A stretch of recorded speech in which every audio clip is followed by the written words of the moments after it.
The first thing we're going to do is look at our color wheel. We start off, you guys got your primary colors, your red, your yellow, and your blue.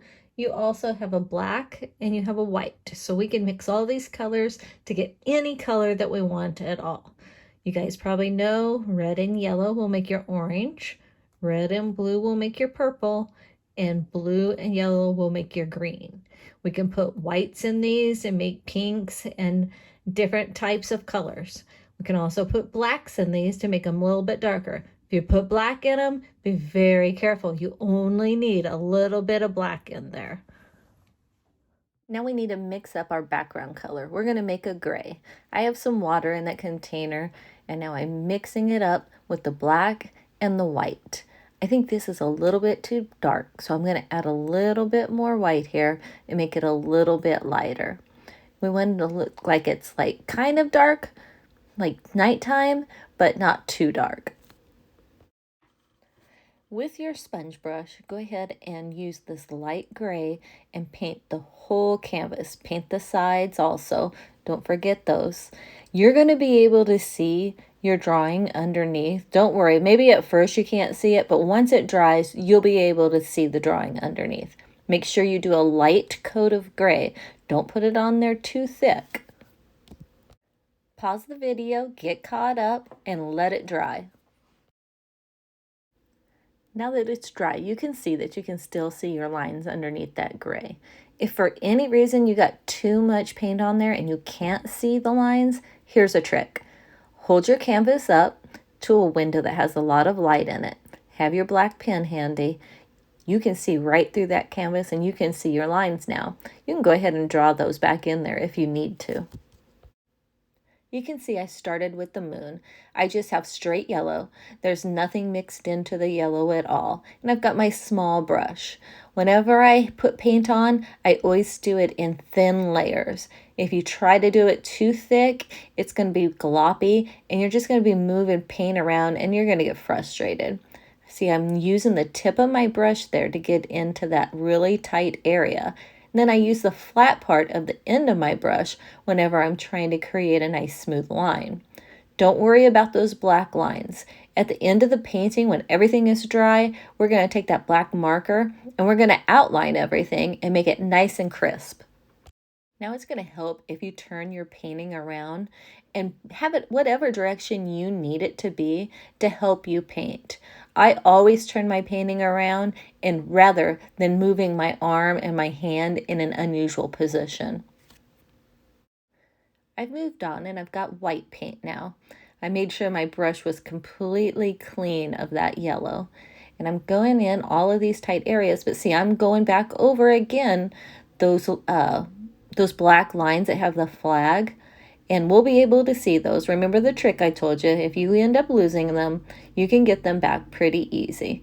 Again, I'm just using one thin layer, and then if I need to, after it's dry completely, I'll go back in and do another layer. Now you're going to mix an orange. We just had about a dime size amount of the yellow, and then just one little drop of the red. Now, depending on what tone of orange you want, would depend on how much yellow you put in there. If you want a nice bright orange, put more yellow in there. I'm going to use that orange and work on my fire. Again, I'm not worrying about going over the black lines in the middle. We're going to put those back in. And I'm just going to be really careful. I'm not going to load my brush up with a ton of paint. Less is always more. Take less than you think you need. You can go back and get more. The top of our camper is dry while we were doing that fire, so I'm going to go ahead and put another layer of white over there. You put as many layers as you think you need. I believe I only did 2. Once you're done with that white, make sure you get your brush all cleaned out.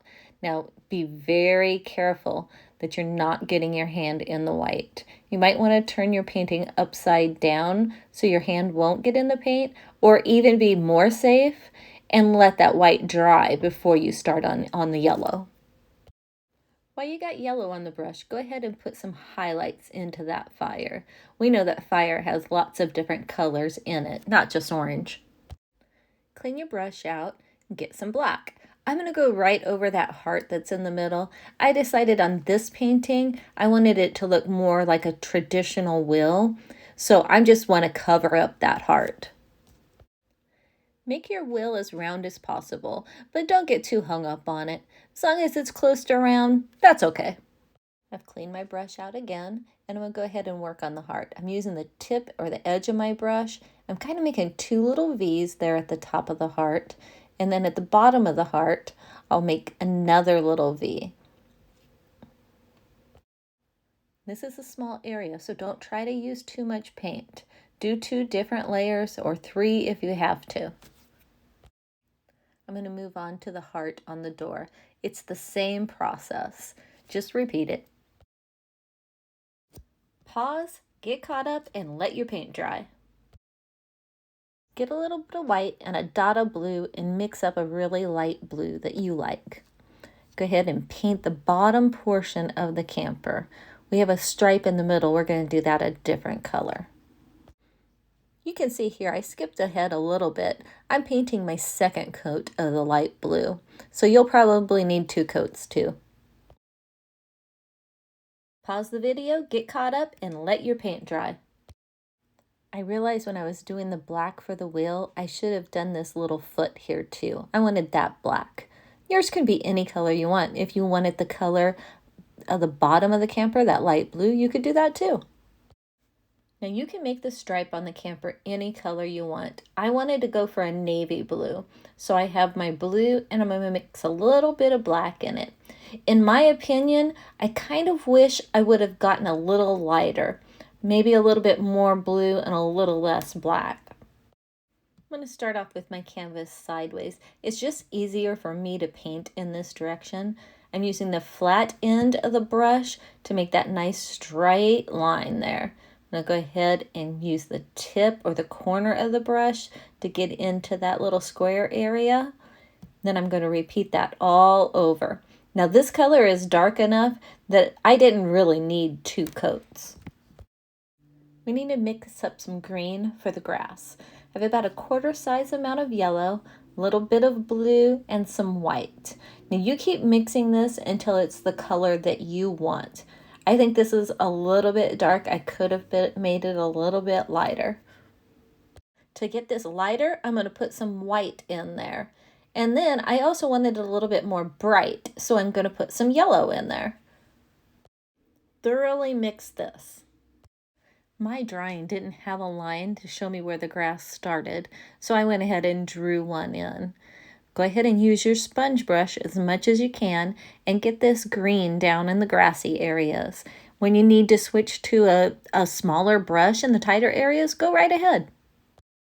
I'm going to say it again, don't load your brush up with too much paint. That's just making your job harder. A little bit of paint. If you need more, you can go get more. Just a little bit. If your grass isn't dry, you might want to pause right now and maybe go get a hairdryer and dry that grass. Then we're going to start working on some flags. I started with orange and I decided that I really like this orange, so I'm going to keep going with the orange. I'm using the flat edge of the brush to get that straight line. I'm using the edge to make a tip to get into the tight areas. You can have your flags any color that you want. I thought the orange looked really good because orange and blue are opposite on the color wheel, so those are called complementary colors. I still had some orange on my palette, so I just put a little dot of black in it, and I'm going to mix that up. That's going to give me a brown color to do the logs. I felt this looked a little bit too green. The opposite color on the color wheel of green is red. I'm going to put a little bit of red in there, and that's going to cancel out that green and give me more of the color that I want. This is going to be a really tight area. Make sure you use the flat edge of your brush and get your nice straight lines. Use the tip of that edge to get into the tight areas. This is also a place you're not going to want to have so much paint on there. This brown will give you a pretty good coverage. You probably won't even need 2 coats, even if you do a really thin layer.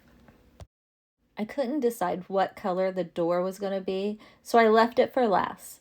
Well, I've chosen yellow. The yellow's in the moon, and I thought we needed a little bit more yellow in this painting. That's why I chose it. You could choose any color that you want. If you do choose yellow, you're going to have more than one coat. Now I'm going to take a little bit of black in the end of my brush, and I'm going to create some little dots on the top of the flag. Whenever you do these dots, you can probably do 2 or 3, and then you're going to need to load your brush back up, the end of your brush back up, get some more paint. The more dots you do with one thing of paint, the smaller they're going to get. I'm also going to put some dots around the door. You can get crazy with these dots if you want. You don't have to use black. You can use whatever you want, and you don't even have to put them where I put them. I put a little white paint on my palette, and you saw me, I was dabbing down the brush. I'm trying to make a straighter edge, and I'm creating some little highlights. Watch where I put mine, and maybe you want yours there too. I'm not using very much pressure. I'm not pushing down very hard on the brush. The lighter you touch the canvas, the thinner your line will be. If you push really hard, it's going to be a thicker line. Pause video, get caught up, and let that paint dry. Time for outlining with that marker. Go ahead and outline everything that you want outlined. I notice I missed that little center part of the wheel. That's just a little bit of gray paint. It's a fun thing you can do with the edge of your painting. Create stripes. Thank you for creating this little retro camper painting with me.